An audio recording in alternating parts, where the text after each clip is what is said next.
மீண்டும் இன்றைய நாள் பைபிள் ஸ்டடியில் ஆதியாகமம் என்ற புஸ்தகத்தை எழுதியது யார், எழுதப்பட்ட காலம் எது, நாம் நேற்றிருந்து ஆரம்பித்திருக்கிறோம். இது தொடர்ச்சியாக வந்து கொண்டே இருக்கும். அப்படி பார்க்கையில் பழைய உடன்படிக்கையில் ஆதியாகமம் என்ற புஸ்தகத்தை பார்த்தீர்களானால் எழுதியவர் மோசே என்று நாம் எடுத்துக்கொள்ள வேண்டும்.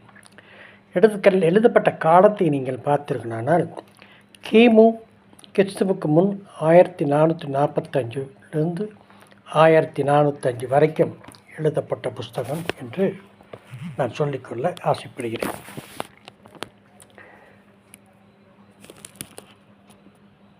முழு வேதாகமத்தையும் அறிமுகப்படுத்தும் முன்னுரையாக இந்த புஸ்தகம் பயன்படுகிறது.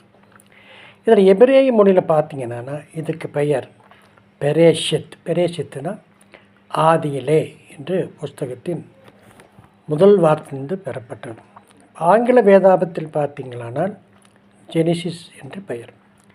எபிரேய பெயரின் கிரேக்க மொழி பெயர்ப்பாகும். இதன் பொருள் தோற்றம், மூலாதாரம், படைப்பு, பொருட்களின் ஆரம்பம் என்பனவாகும். ஆதியாகமம் அனைத்தின் ஆரம்பங்களை பற்றி கூறும் புஸ்தகம் என்று நான் தெரிவித்துக்கொள்ள ஆசைப்படுகிறேன். ஆதியாகமத்தை எழுதியவர் பெயர் இந்த புஸ்தகத்தில் எழுதப்படவில்லை. ஆனால் வேதாகமத்தின் மீதி புத்தகங்கள் கூறும் சாட்சிகளின்படி 5 ஆகமங்களையும் முதல் 5 ஆகமங்களையும் மோசேதான் என்றும் ஆதியாகம புஸ்தகமும் அவரால் எழுதப்பட்டது என்பதை நாம் இதன் மூலம் அறிய வாய்ப்பு இருக்கிறது. உதாரணத்துக்கு நீங்கள் படிக்க வேண்டிய வசனங்கள் 1 ராஜாக்கள் 2:3 எழுதி வைத்துக்கொள்ள வேண்டும். 2 ராஜாக்கள் 14:6, இஸ்ரா புஸ்தகத்தில் 6:18, நெகேமியா 13:1, தானியேல் 9:11-13, மல்கியா புஸ்தகங்களை பார்த்தீர்களானால் 4:4, மார்க் 12:26, லூக் 16:29-31, யோவான் 7:19-23, அப்போஸ்தலர் 26:22. இதிலெல்லாம் நீங்கள் பார்த்தீர்களானால் ஆதியாகமத்தை எழுதியது மோசேதான் என்று யூத எழுத்தாளர்களும் ஆதி திருச்சபையின் தலைவர்களும் ஒரு மனதாக கூறப்பட்ட சாட்சி என்று எழுதப்பட்டுகிறது.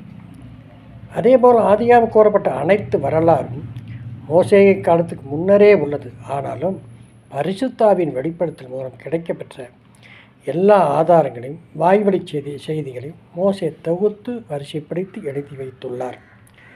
ஆதாம் முதல் யோசேப்பின் மரணம் வரை இந்த வரலாறு இவ்வாறு ஆதியாகமம் புஸ்தகத்தில் பாதுகாக்கப்படுகிறது.